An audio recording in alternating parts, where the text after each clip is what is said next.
Assalamualaikum warahmatullahi wabarakatuh. Sulam merupakan satu inisiatif transformatif dan fleksibel yang merujuk kepada kaedah pengajaran dan pembelajaran yang menggabungkan hasil pembelajaran khusus dengan khidmat komuniti yang melibatkan pelajar berinteraksi dengan komuniti bagi menyelesaikan permasalahan setempat dengan menggunakan pengetahuan dan kemahiran yang mereka pelajari di bilik kuliah. Antara objektif pelaksanaan e-Sulam adalah dapat meningkatkan pembelajaran pelajar dengan menghubungkan teori dengan praktis di dunia sebenar. Selain itu, dapat juga meningkatkan sahsiah kemahiran sivik dan kewarganegaraan di kalangan pelajar. Yang seterusnya dapat memenuhi keperluan komuniti melalui aktiviti kesukarelawan dengan menggunakan kepakaran pelajar mengikut disiplin. Kumpulan kami memilih tajuk tahap penghayatan rukun negara yang kelima, iaitu kesopanan dan kesusilaan dalam kalangan mahasiswa dan mahasiswi. Kajian ini dilakukan adalah untuk menilai tahap penerapan rukun negara yang kelima, iaitu kesopanan dan kesusilaan yang telah diisytiharkan oleh Yang di-Pertuan Agong yang keempat pada 31 Ogos 1970 sempena ulang tahun kemerdekaan yang ke-13. Oleh itu, masyarakat Malaysia perlulah menjadikannya sebagai teras dan landasan hidup dalam konsep kemasyarakatan, tidak mengira bangsa dan agama. Seterusnya, saya Nur Atasha binti Azizi akan menerangkan tentang bahagian perancangan tugas projek e-Sulam kami. Pada keseluruhannya, projek kami ini mempunyai 5 fasa. Pada fasa pertama bermula 26 Oktober hingga 1 November, kami telah menubuhkan kumpulan dan memilih tajuk bagi projek e-Sulam, iaitu cara menerapkan penghayatan rukun negara yang kelima, kesopanan dan kesusilaan dalam kalangan mahasiswa. Setelah itu, kami telah membina sebuah blog dengan menggunakan platform Google Site mengikut rujukan yang telah diberi oleh pensyarah kami. Namun begitu, pada 15 November kami telah bersetuju untuk menukar tajuk kajian kami kepada tahap penghayatan rukun negara yang kelima, iaitu kesopanan dan kesusilaan dalam kalangan mahasiswa. Seterusnya, pada fasa yang kedua bermula 2 November hingga 15 November, kami membuat pembahagian tugasan pada setiap ahli kumpulan kami. Kemudian, kami telah menetapkan komuniti projek, iaitu terhadap golongan mahasiswa dan mahasiswi serta wakil daripada kumpulan kami yang bertugas dalam mengemas kini blog Google Site kami. Pada fasa yang ketiga, iaitu pada 16 November hingga 7 Disember, kami melakukan perbincangan soalan Google Form dan mengendalikan survey Google Form. Pada fasa yang keempat pula bermula 8 Disember hingga 21 Disember, proses menganalisis dan menyusun tema survey Google Form. Seterusnya, mengenal pasti keperluan dan keputusan komuniti serta refleksi telah kami laksanakan mengikut arahan daripada pensyarah dan ketua kami.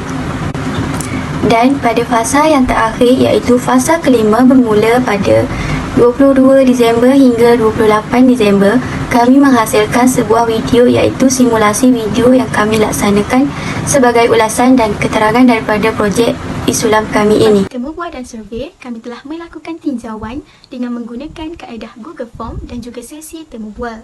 Kami telah mengedarkan Google Form pada 27 November yang lalu kepada para responden. Memandangkan kami memfokuskan kajian ini kepada para mahasiswa dan mahasiswi, jadi kami telah mengedarkan Google Form tersebut kepada para pelajar daripada pelbagai universiti di Malaysia.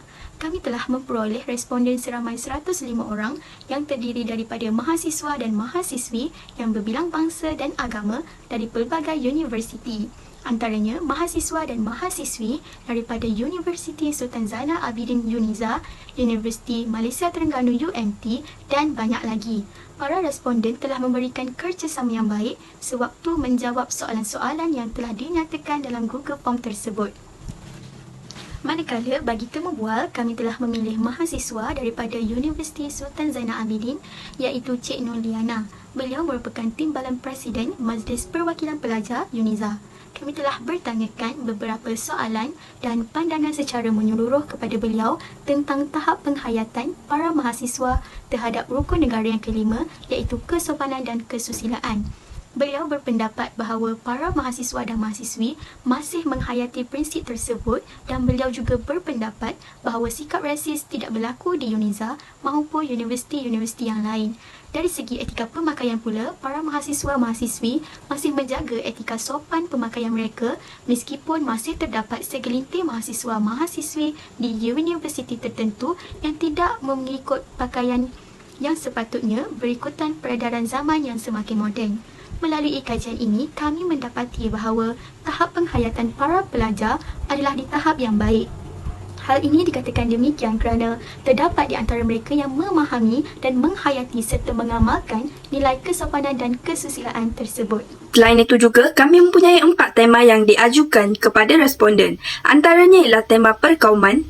Yang kedua ialah tidak telus dengan amanah yang diberikan. Yang ketiga adalah pelajar universiti yang tidak menitik beratkan tata susila kampus. Dan yang keempat adalah pengaruh buruk dalam kalangan rakan sebaya. Kesimpulannya, menerusi kajian yang kami jalankan ini menunjukkan bahawa tahap pemahaman dan penghayatan rukun negara yang kelima iaitu kesopanan dan kesusilaan dalam kalangan mahasiswa dan mahasiswi cukup baik.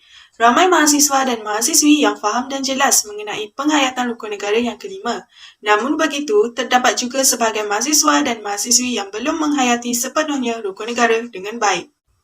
Oleh yang demikian, langkah yang efektif untuk memupuk kesedaran dalam kalangan mahasiswa dan mahasiswi terhadap penghayatan rukun negara yang kelima ini haruslah dititik beratkan supaya mereka boleh faham dan jelas tentang pentingnya menghayati rukun negara. Kesan jika tidak memahami rukun negara ini akan menyebabkan keruntuhan akhlak dan hilangnya nilai-nilai murni di dalam diri setiap individu. Akhir sekali, nilai kesopanan dan kesusilaan merupakan asas kepada pembinaan negara yang harmoni serta masyarakat yang sejahtera.